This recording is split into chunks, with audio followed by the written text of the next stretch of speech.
Hello and welcome to Alex on Board Games, where today I want to talk about the game Can't Stop. This game has been around forever and ever and ever, 1980. It is a dice rolling tracking game that I would love to give a quick review to and tell you why I love it and give it a ranking.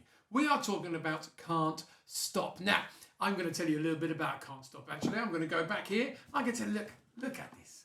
Now this says, there's a chance this is whiskey. But this is no ordinary box. Oh no, Can't Stop is a great game and we played it in various ways, but my son really wanted to make his own version of Can't Stop. And so as you can see here, we have our own boxed version of Can't Stop that comes with different coloured buttons. We have red for one player, we have orange for another player, we have, I don't even know what colour that is, kind of skinny colour for another player, and we have dice and black ones to mark your progress as you go through.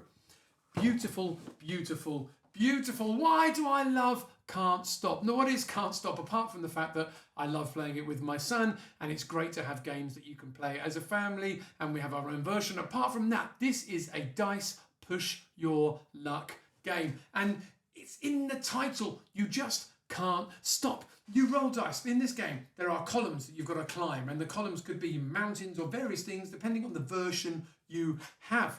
But you've just got to climb columns, and the column at the edges, so the 2 and the 12, you've only got to get 3 of those to get all the way to the top because they're very uncommon in terms of dice rolling, whereas the 7s in the middle, you've got to get loads of those to get to the top. The 6s and the 8s, slightly fewer. It's all probability based and wonderful. So what you do is you roll 4 dice.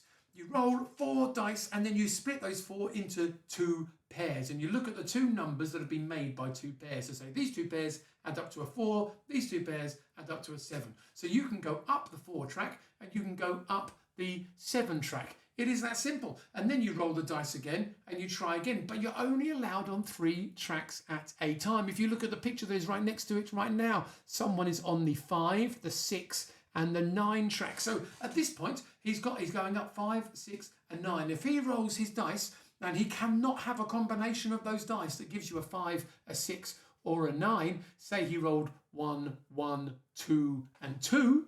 You can't have 5, 6, or 9 if you roll 1, 1, 2, and 2. You would lose all of your progress. But at any point, you can stop and save your progress up to there by moving your buttons up to where the black ones are, which is where you've got to.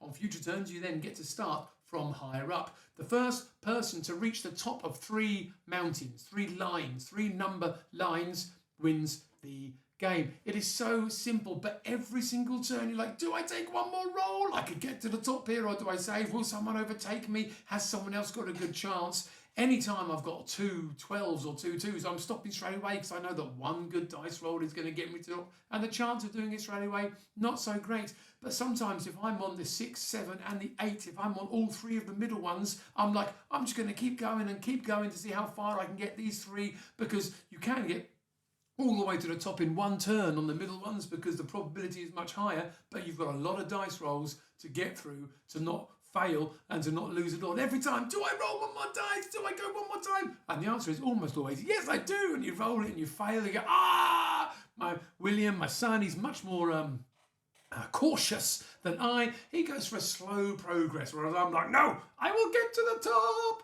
And you can play this 2-player. It works really well, I think, 3-player, because once you've got a few more people on there really pushing up in different directions, I feel that is a lot more blocky and you can see what's going on a lot more and have a lot more competition for those top of the ranges. So I like 3-player. 4 maybe too many. I don't care about 4. I like 3-player, but 2, it works absolutely fine and wonderfully.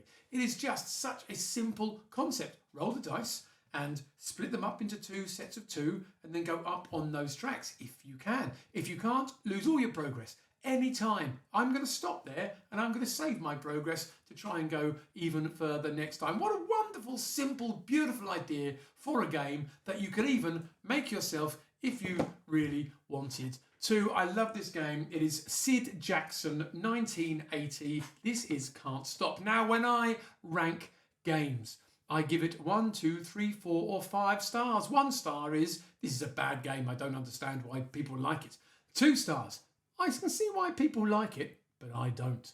I'm not telling you how good the game is overall. I'm telling you what I think about this game. 3 is I like this game and I would happily play it. 4 is I really like this game, I recommend playing it. And 5 is I love this game, let's play it again now. This game for me is a nice, simple, straightforward 4 stars. I really like this game. I recommend anyone play it. If you're not in the mood for a bigger game, I don't know, like Galactic Cruise or whatever you're talking, if you're not in the mood for a bigger game and you just want to have a little bit of fun, push your luck with some dice, I can't think of a better push your luck game than Can't Stop. If you're wanting just to have a bit of a relax with someone, have a little bit of fun, this is a great game to get out and just see how high you can get on these tracks. This is Can't Stop, 4 stars, the 4th box of my 5 wonderful boxes of games. I really like it. I would definitely recommend everyone give it a go.